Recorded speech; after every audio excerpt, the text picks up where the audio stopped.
Hello, I'm Adam Blunden and you're listening to Raw's West Midlands mayoral election coverage. I'm joined here today by Pete Durnell, the mayoral candidate for the UK Independence Party, otherwise known as UKIP. Good morning, Pete. Good morning. Thank you for agreeing to answer a few questions for us today. Absolute pleasure, delighted to. Brilliant.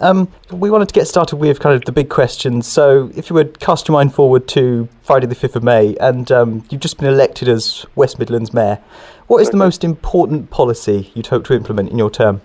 That's slightly tricky because I think there are quite a number of really important areas, but I would say based around transport, certainly all across the region we've got real problems with bottlenecks and pinch points in our road network, but also, obviously what people are well aware, we've got overcrowded trains.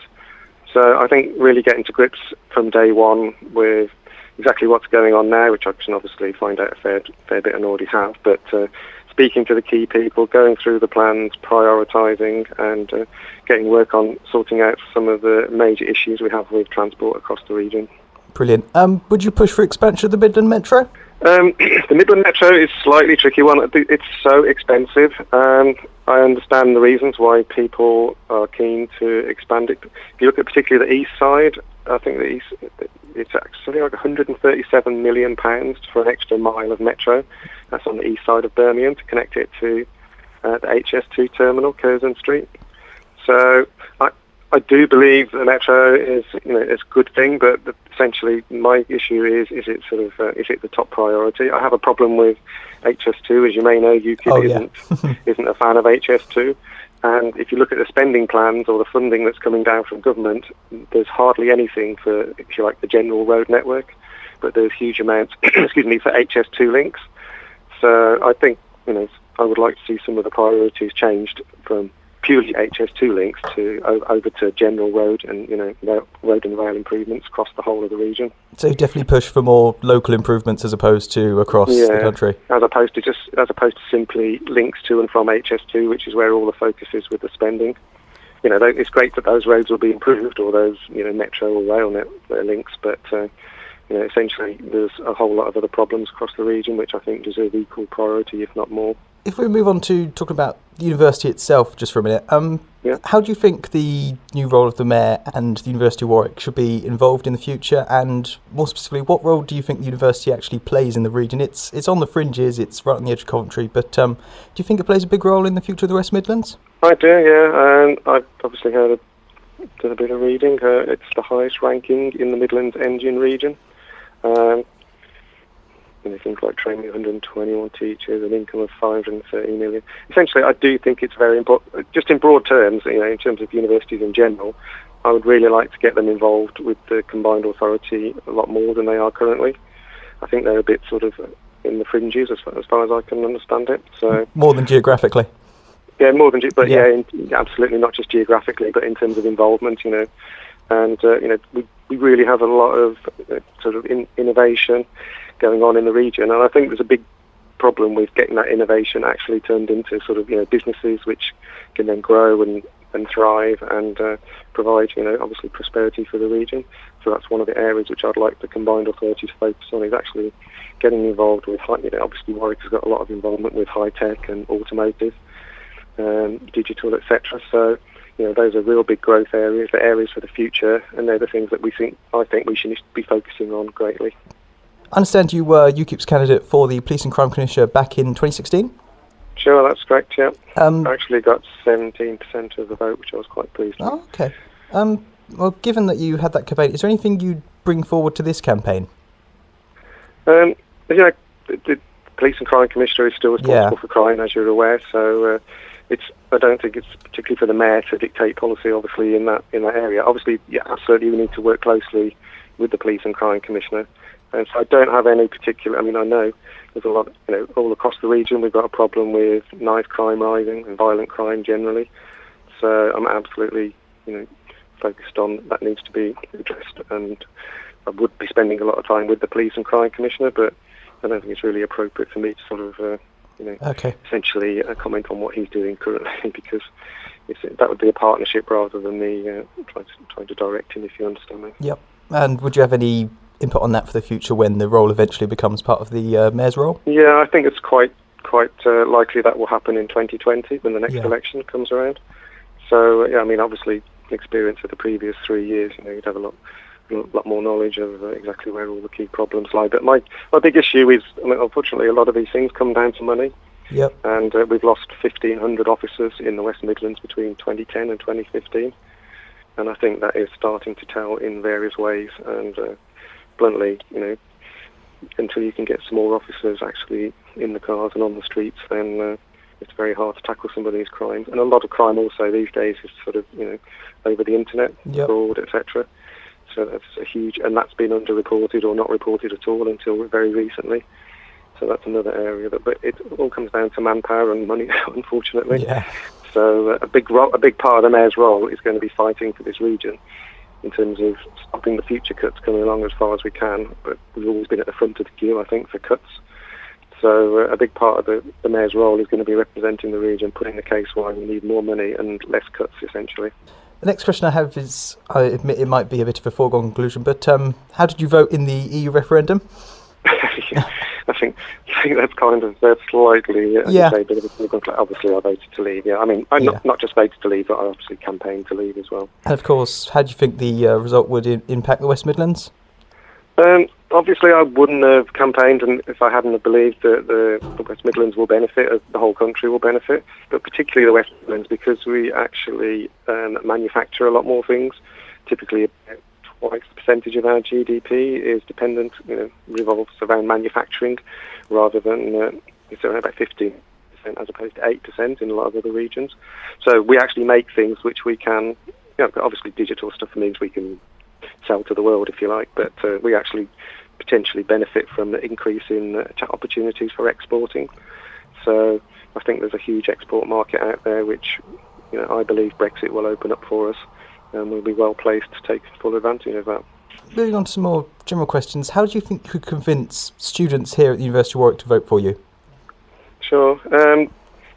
Young people, I think, are very much neglected in terms of policies and thoughts in politicians' minds. Unfortunately, one of the reasons for that, I also believe, is that young people don't vote in the numbers that, say, other groups do. For example, pensioners. So absolutely, but that's just as far as I'm not actually a career politician, so I'm speaking more from kind of being in the business world, and just as a member of what we like to call it, the UKIP's People's Army. So basically, I would really like to see a lot more focus on young people. Youth services that keep getting cut because, again, they're an easy target. Young people aren't voting. I absolutely want that to end. I would like to support the free transport for 16 to 19-year-olds in full-time education. I think that would be a really worthwhile thing to do. We need to look at obviously the finances to make sure that we can afford it, but that would be certainly towards the top of my list of things that I want to do. Essentially, what I'd really like to do for young people is get, I think there's still a bit of a mismatch in terms of the skills that we're providing or producing in our young people and what local employers need. So a lot of what I'm campaigning for is to bring the two together more, so from all ages up, say from 11 years old up right up to 18, but also with the universities, actually get the two sides together in every possible way that we can do that.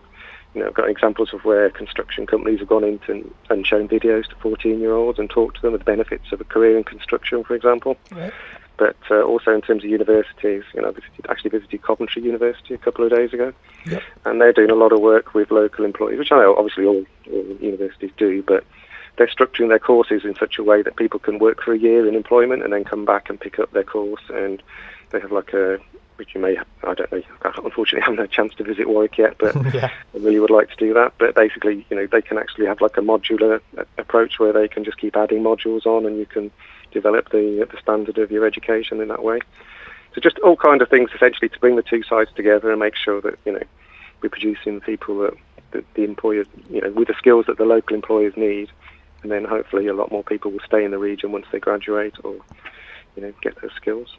Okay, going back to the point you mentioned of schools working more with universities, would you say that was all schools, or would you want to bring back the system of grammar schools and technical colleges and things like that? Yeah, I mean, UKIP does have a policy, because we do believe that grammar schools, as you probably know, but not quite the old old school grammar school, if I can call it that. We don't want to go back to the old ways that grammar schools operated. What we'd like to do is give a grammar school in each town the opportunity for people to actually to go into that school, but not just on a sort of like a one-off basis with the 11 plus as it used to be. So in other words, over the next, say, 11 to 13-year-olds, if people, and we'd also like to, give them a chance to actually transfer to those schools if it seems appropriate or if they qualify to do so, but not just on a basis of academic, like the maths and science, etc., but also on sort of like more technical, more sort of like woodwork or metalwork, essentially all kinds of different skills, but make them open and more comprehensive, if you like, but give people of all backgrounds an opportunity to go into a school where they can really fine-tune those skills in education. Go back to the role of the mayor themselves. I know UKIP have continuously opposed the combined metro authority, the metro mayor, the region voted against it. What do you feel is your reason for running as the mayor? Absolutely, a very fair question. Essentially, as you very rightly say, we've opposed the combined authorities, the reason being that we believe that they're liable to become very bureaucratic. I've spoken to a lot of people, and the view of people that have dealt with them so far is that they're stuck in local authority ways, if you like. The way that they're set up with essentially council leaders being in the cabinet, and then you have an overview and scrutiny committee, which is they're appointed councillors to overview their council leaders or other people's council leaders, most of which, to be honest, are Labour Party people, but so they're all largely in the same party, and you've got a very bizarre sort of self-scrutiny setup going on. Essentially, we believe that they're liable to become extremely expensive. They already cost £14 million just to set up the combined authority. Right.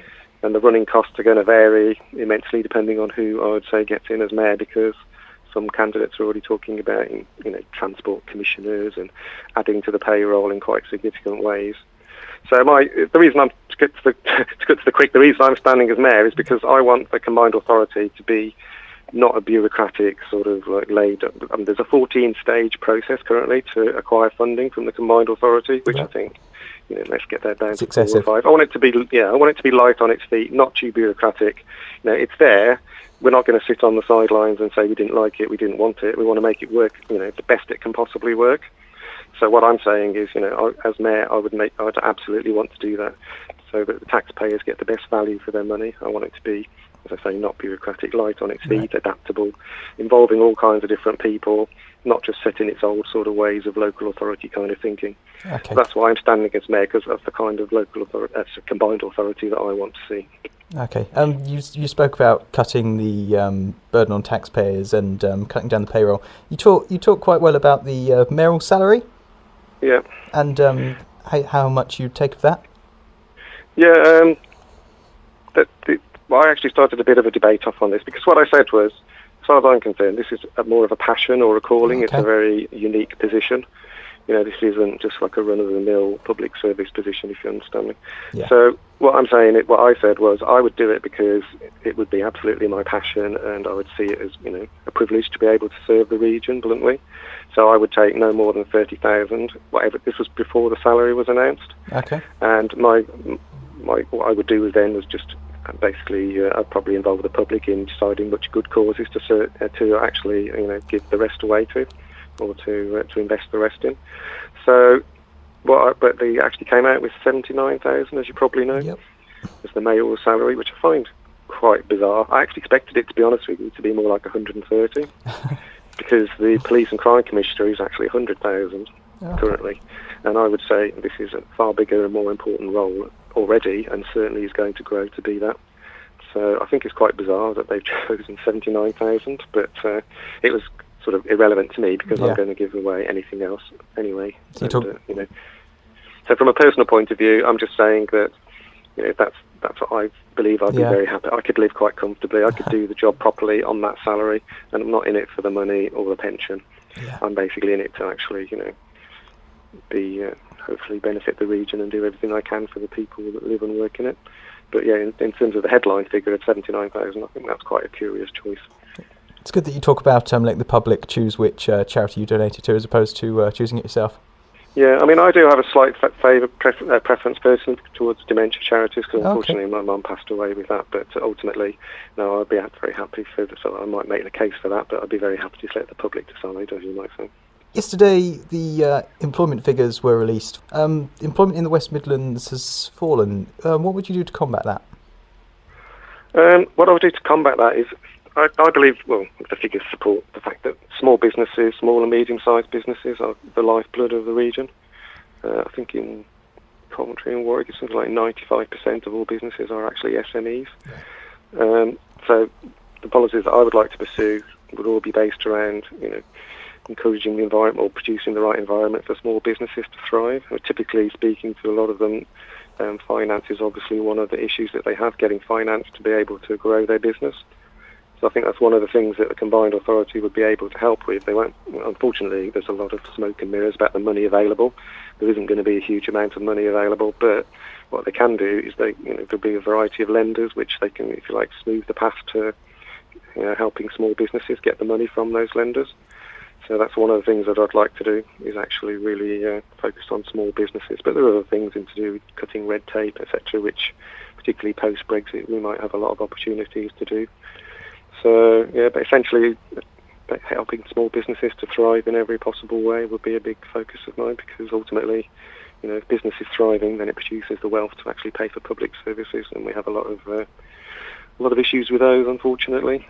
This week, the city of Durban in South Africa said it was no longer hosting the Commonwealth Games, and Birmingham said it was interested in hosting them. Would you support that bid for Birmingham 2022?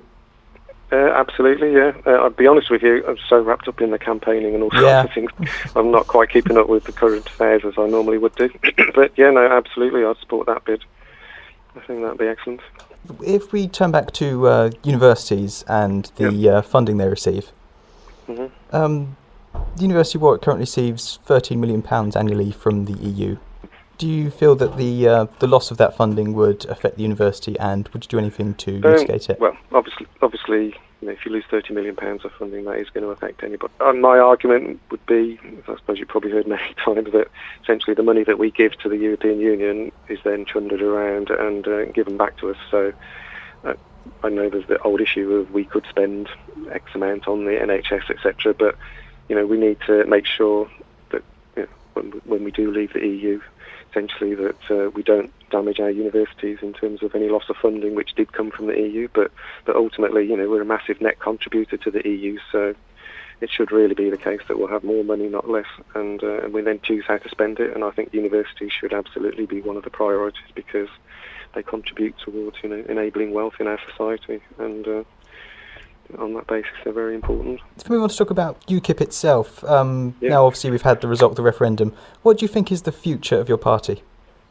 I absolutely think there is a big future for the party, just in simple terms, because I don't believe the Labour Party or the Conservative Party or the Lib Dems or even the Greens really represent a large number of people in this country, and I think there's a huge, unfortunately, disconnect between people and politics. If you look in my own particular area, we have a Labour council which is made up of 71 out of 72 councillors, just as a random example, and typically they get voted in with 1 in 10 people voting for them, because there's a 20% turnout and say less than just under half people. So if you've got essentially local government where 1 in 10 people have taken enough interest to actually vote for the people that are in charge. So I just think UKIP really does have a role in terms of representing a lot of people who actually have just turned off from politics and think it doesn't matter who you vote for. So UKIP has a role in providing them with hopefully some policies which appeal to them, which are just maybe not actually taking place in the other parties, but I want them to be good-hearted, solid, non-divisive. I don't want division. If you go through all my social media, I hope you'll agree there's nothing that could be vaguely considered racist or offensive in there. And I'm absolutely passionate about getting more people in UKIP as a party from all different ethnicities. I've had 3 Sikhs stand in the wards that I stood for in the constituency of Worley last time. So, and I work with black church groups. I'm actually involved with the Ahmadiyya Muslim group locally. So, I absolutely want UKIP to be a representative party for all people of colours and creeds. So that's one of the reasons why I became active in UKIP, and I'm working every day to achieve that, basically. Fantastic. I'll come back to your point about turnouts a bit later on, but Okay. talked about how you were competing against Labour and the Tories. Which one do you think you're competing against more in this election? That's a good question. I would say, well, from the Conservative point of view, I would say probably they believe that I am liable to take more votes from Labour. Right. Without wishing to sort of sound twee about it, they've been quite kind to me and nice to me, and Right. on the basis that hopefully I will take more votes from Labour, which I'm not under any misapprehensions that there isn't a reason for that. Not that they're not. I'll be honest with you, Andy Street's a nice guy. Yeah. All the candidates that I've spent time with, which is unfortunately very little with Sean Simon, as he doesn't come to 90% of the debates. Oh, okay. But on a personal level, I get on great with all the other candidates, and we see things in many different ways politically, but on a purely personal basis, they're all fine. So, but yeah, I think certainly I would imagine the general view is that I'm more likely to take votes from Labour than Conservative. It's been a very friendly contest then. It has today, yeah. I mean, hopefully it'll continue on that way, but at the same time, we want to highlight where we do think differently and have some lively debates.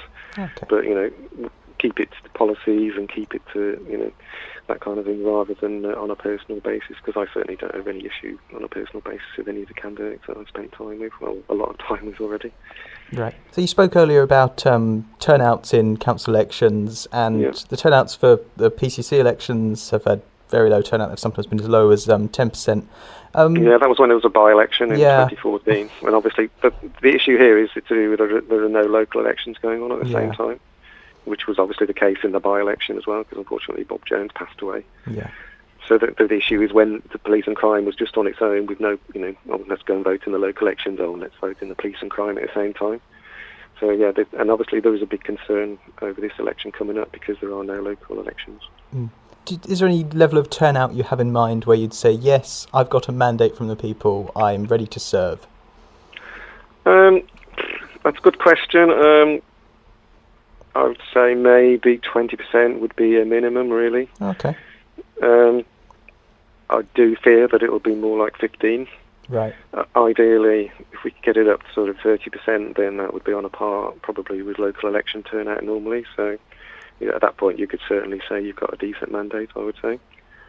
But, all the candidates, possibly bar Mr. Simon, are working really hard to raise the profile of this by doing interviews, by attending all the debates, anything and everything we can do to actually up the profile. And hopefully, to be fair, that local media or, the West Midlands region have really, I think they're doing a lot to try and actually do that as well.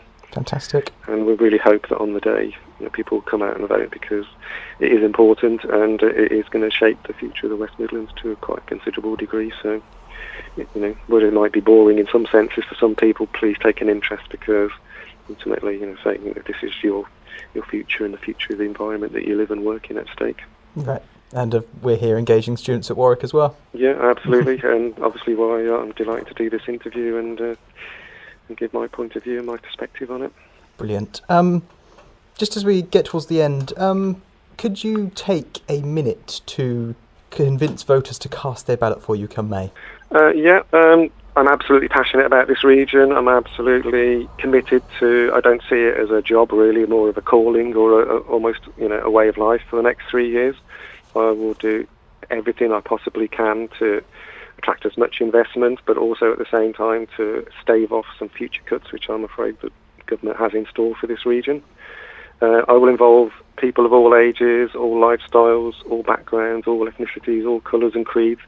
Basically, I want to be a bit of a twee face, to be a people's mayor who engages and listens to people, as well as at the same time, obviously at a certain point, actually saying, right, we're going to decide, we've heard all the evidence, make strong decisions, push plans forward, and actually, drive the region forward and provide the prosperity to get the public services that we all want and deserve in this region.